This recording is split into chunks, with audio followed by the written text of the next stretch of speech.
Hello everyone. It has been a long time since I made my last video.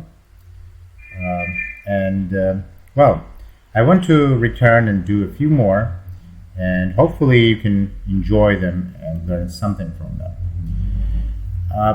This is a video about two knights defense, which was very popular in the past, in the 19th century, and I want to discuss a specific variation that is very interesting.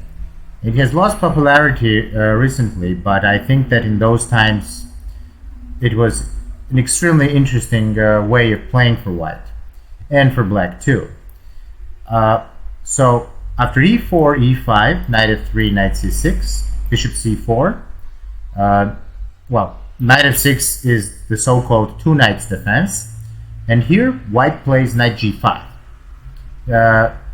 Legendary Siegbert Tarrasch called this move a real Duffer's move, or a move a stupid person makes. Now this move wins a pawn in the long run, but white players always thought that this was simply bad for white. And let's see why. Obviously, d5 is the only move. There's no other way, because there's no other way to defend the f7 pawn. And after e takes d5, there's nothing else. If you move back, you lose the pawn. Knight a5. Now, obviously, after e takes d5, knight takes d5 was played at some point in 19th century, but it was soon realized that this loses to a famous fried liver attack, or you can also play d4 instead of knight takes f7 and get a fantastic game. So I mean, chess players realized that knight takes d5 was just a really stupid move. So, after e takes d5, knight a5 was played. This was popularized by Morphy, and it has been shown that it's a great move. So you're temporarily giving up a pawn, but obviously black gets a huge compensation. Here, bishop b5 is the main move. Obviously, you can play Kizieritsky's move d3, which I might discuss later. It's an interesting idea. I always thought to, preserve center, and if knight takes, I can take with the d pawn. It would have been nice, but it doesn't work out really. At least at the first glance. For example, if h6, knight f3, e4, now undermining this chain. Now, if I take the e pawn, then the bishop falls, and so after knight d4, bishop c5 is played. And you might like this position, you might not, but black is slightly better here, because this center will crumble in the end. So after bishop b5, I think it's obvious that bishop b5 is the correct move, and now c6. Now black has tried bishop d7, but it hasn't worked out, because after queen e2, a move which was discovered by Anderson, the pawn is attacked, so bishop d6 is logical. And now bishop takes, queen takes, knight c3, and the game might continue with h6, knight g4. These knights could be exchanged. But even if this doesn't happen, even if this is okay for white, but I think this position without h6, it's still okay for white. White will castle without problem and play d3 or d4, get the bishop out. It doesn't look like anything bad for white. So bishop d7 obviously was abandoned, and c6 was played. After d takes c6, b takes c6. Now there are several moves here. The first move, which is obvious, is bishop a4 to keep the pin, and hoping for the best. But the problem is that it was soon realized that this is lost for white. Now, it seems hard to comprehend how can white be lost. White is one move from castling, and black is just at least two moves. It has to develop a bishop first, but still. Well, the idea is that after h6, kicking the knight moves to f3, and now e4, knight has to move again, and now knight e5 is logical, you don't want to go back. And now queen d4 simply wins material, because queen attacks the bishop on a4, and queen attacks the knight on e5. So this just looks lost. We will discuss another line with f4 later, but not in this one, because it's clear that white is lost. Because white can try bishop takes c6, knight takes c6, knight takes c6, and queen c5, and simply black is winning because the knight is trapped. Another move after b takes c6 that has been tried was queen f3. This is actually a very interesting line. It is called the Bogolubov variation. Obviously, the queen pins the rook, and so bishop doesn't have to move, and it also attacks the pawn. But I don't know. While black has several good replies, bishop e7 is considered the engine best move, but I think a more practical rook b8 looks very, very cool. You attack the bishop, and if bishop moves, then rook b4, and this is already very bad for white. Rook gets into the game with a tempo. After rook b8, obviously, you can take this pawn, but it's not advisable, I think, because after knight takes c6, queen takes c6, and knight d7, well, white still cannot manage the castle because the knight is hanging, and when the knight moves, rook might come to b6, then to g6. Yes, white is up 2 pawns. I mean, if you can prepare this very well with an engine, it's possible, but I still believe that this is just insane for white. That's why Tarrasch called this a real Duffer's move. So let's continue. So queen f3 looks interesting. I mean, Anderson, as I remember, also has tried c takes b5 and giving up a rook, which is interesting. And can be played actually. So if black prepares that, you have to be ready for that too as white. But there has been also another move which has been played, which is bishop d3. This is so-called the move that was revitalized by the engines, because the idea is that now if h6 happens, knight can come to e4. In the previous line, knight wouldn't have been defended, but now it's defended. But it seems fine for white, but most recent games among GMs have finished in black's favor. So I always thought that in practice this was hard to play if you weren't very well prepared, because knight d5 is coming, and when you castle, knight f4 is coming, and well, if the bishop moves to e2, then f5 is coming. So then after f5, you know. So how is this bishop developing? You know, it's hard. I remember a recent game which was analyzed by legendary Daniel King, and he discussed the game between Stockfish and Alpha Zero, and Alpha Zero crushed Stockfish in this line from black side. So it's hard to play, really. Okay, so after b takes c6. A very practical move, I think, is bishop e2, because now the similar variation is possible without losing a piece. Because after h6, after h6, if you play knight f3 here, which is possible, now e4, knight e5, and queen d4. Now the bishop is not attacked on a4, but still. This is hard to play, because after f4, to protect the knight, because knight is lost, bishop c5 turning mate, and now rook f1. And obviously, if you check the engine would say white is better. But can you play this? And that's a different question. There's no development for white, and I think it's a very risky line. But if you prepare it, I think you should go for it. It's an interesting line.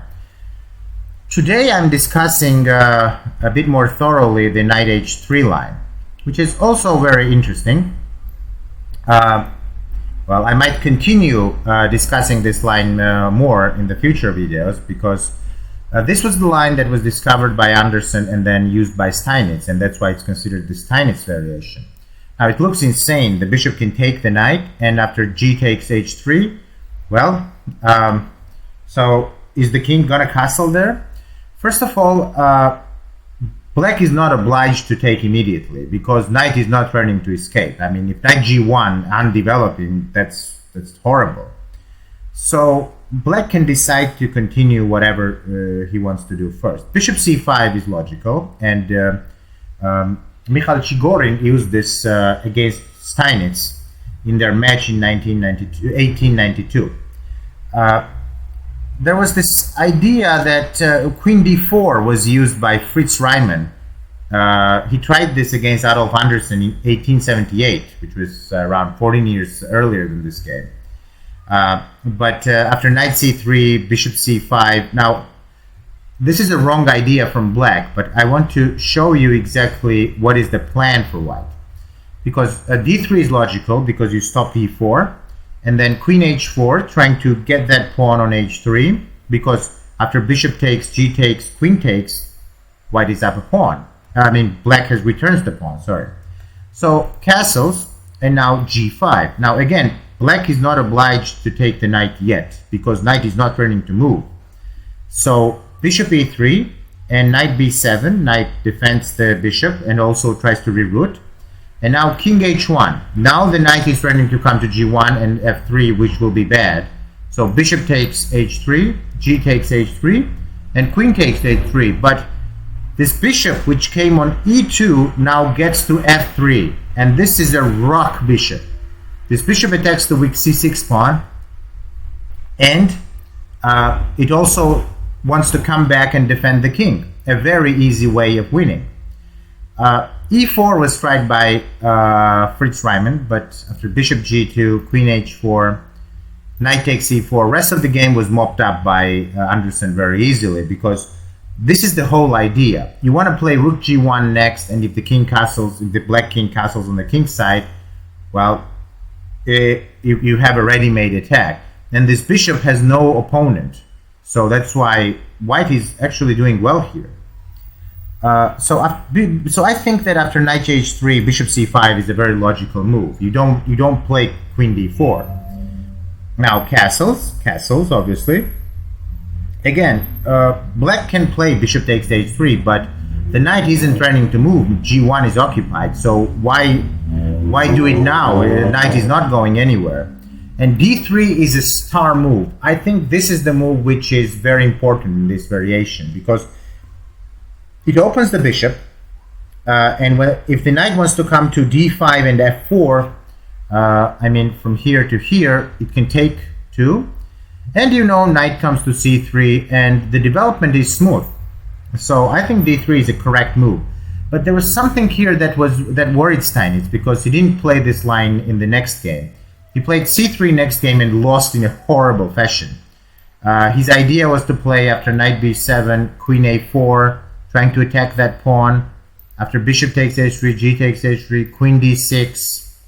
He realized that there is no d4, and he simply blundered with c3, because knight can never come to c3 now. So he played d3, but after knight d5, bishop f3, and bishop b6, well, Chigorin is getting ready to roll Steinitz over. So after queen h4, bishop c7, this is weak. And after rook d1, f5, it is clear that black has a winning initiative here. And this knight is still not helping anything. So as you see, this c3 was really wrong. d3 looks a really good idea, because first of all, it keeps the option of knight c3 alive, and also keeps the e4 square protected. Now, knight d5 was played by Chigorin. Again, this is logical, right? Because you want to play f4. c4 is very interesting. For Steinitz, I think it was very hard to play this move, because he didn't want to have a backward pawn on d3. And he struggled so much in this game that he realized, well, I think c4 wasn't good, because, he won this game, but he won it after a lot of moves, after a lot of struggle. So knight has to go back, because f4 is protected twice, so knight e7, and now king h1. King h1, now at first I would think that if takes, then rook is ready to come to g1, but no, this is taunting Chigorin, that take now or else my knight escapes. So after bishop takes h3, g takes h3, knight f5, knight is getting good. So knight wants to come to h4, I guess. which would be interesting. Or d4. D4 would be amazing. That's why it seems clear that Steinitz was not happy with this position. He played f4 to exchange some pawns and get the f file, but in the end, after e takes f4, bishop takes f4, knight e3, black could not get the d4 square for his knight, but after bishop takes, and knight c3, well, white as king is still solid. I mean, bishop can come to f3, g2, and it's fine, because it has no counterpart, but it's hard to push these pawns. Steinitz tried on, after Chigorin played rook b8, Steinitz rook b1, and after queen d7, b4. Now, I would love to play a4 and b5 first and just make this type of continuation like a4 first. But the idea is that bishop always threatens to come to d4, and I don't like that. Because, I mean, he rushed with b4, because if he plays a4 here, then bishop d4 might come, and then c5, and well, that's not nice. So he wanted to play b4 fast, and after knight b7, b5. Now, here knight d8 was played. Now he could play c5, but now knight comes to d5, and well, that's not nice. So knight d8 was played, and after bishop g4, queen d4, rook b3, interesting idea, you know, rook gets up, protects this third rank. C takes b5, I think that's a huge blunder from Chigorin, because he overlooked the tactic which Steinitz also overlooked. After knight takes b5, queen c5 was played. And here, Steinitz played rook f5, which is true to his style. He's a solid guy. He wants to play solidly and just make sure that nothing is hanging. The idea is that after queen c5, d4 was possible. He missed the shot because after queen takes c4, knight a3, queen goes back, and rook takes e3 wins the bishop. So d4 was an interesting try, because now the pawns really start rolling and it's winning. But instead of this, after queen c5, Steinitz played rook f5, and then he was grinding and grinding and grinding. This exchange, well, I think it was forced because he didn't want to move the knight. So after a takes b3, well, white has two connected passed pawns, and eventually Steinitz won this game. But it wasn't very smooth because, well, black also has counterplay. If f pawn starts rolling, it would also be interesting. So Steinitz thought that, okay, this wasn't good enough. But for example, after castle c3, he tried in the next game, ended in disaster. He lost horribly. So I might analyze this line better in the next videos, because it seems interesting. Like, what should white play? Is this really a real Duffer's move, like Tarrasch called it, or a stupid person's move? Or is this really an interesting try for white? White is up a pawn, but black gets a huge initiative and two bishops in many lines. So, well, thank you for attention, and hopefully you liked it. Hopefully you learned something from it. And I really want to investigate if this knight h3 and b3 line really works. Or maybe after knight h3 there is something else. Because even though black wants to take this knight and double the pawns, for white it's not a bad thing to castle, move the king to h1, and then move the bishop to g2. The thing is, how is white gonna use this queenside pawns? So I think it's an interesting thing to analyze. So thank you, and I might make more videos soon.